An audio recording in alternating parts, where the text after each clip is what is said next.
गांव नरकपुर के किनारे एक पुराना सुनसान श्मशान था। वहां कोई जाने की हिम्मत नहीं करता था, खासकर रात के समय।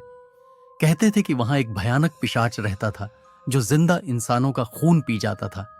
श्मशान के पास से गुजरने वाले लोगों ने कई बार अजीब आवाजें सुनी थीं, किसी के हंसने की, चीखने की और हड्डियों के चटकने की।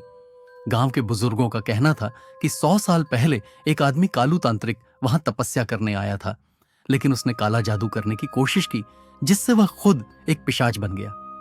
अब वह किसी को भी जिंदा नहीं छोड़ता था। गांव का एक युवा लड़का अर्जुन इन सब बातों पर यकीन नहीं करता था। उसने लोगों से कहा, यह सब बस डराने की कहानियां हैं। मैं खुद श्मशान जाऊंगा और सबको दिखाऊंगा कि वहां कोई पिशाच नहीं है।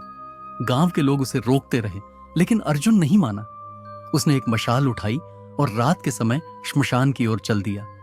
श्मशान के पास पहुंचते ही ठंडी हवा चलने लगी।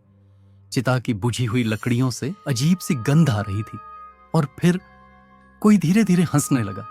अर्जुन ने चारों ओर देखा, पर कोई नहीं था। अचानक उसकी मशाल बुझ गई। अब श्मशान अंधेरे में डूब चुका था। अचानक अर्जुन को लगा कि कोई उसके पीछे खड़ा है।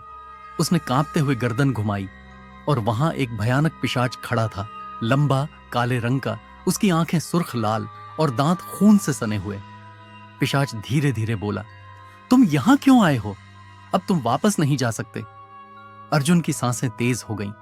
वह भागने के लिए मुड़ा, लेकिन पिशाच ने झपट्टा मारकर उसे पकड़ लिया और जमीन पर गिरा दिया। अब तेरा खून पीऊंगा। पिशाच गरजा और उसने अर्जुन की गर्दन की ओर झपट्टा मारा। अर्जुन को अपनी मां की बात याद आई। हमेशा अपने गले में तुलसी की माला रखना, बुरी आत्माएं उससे डरती हैं।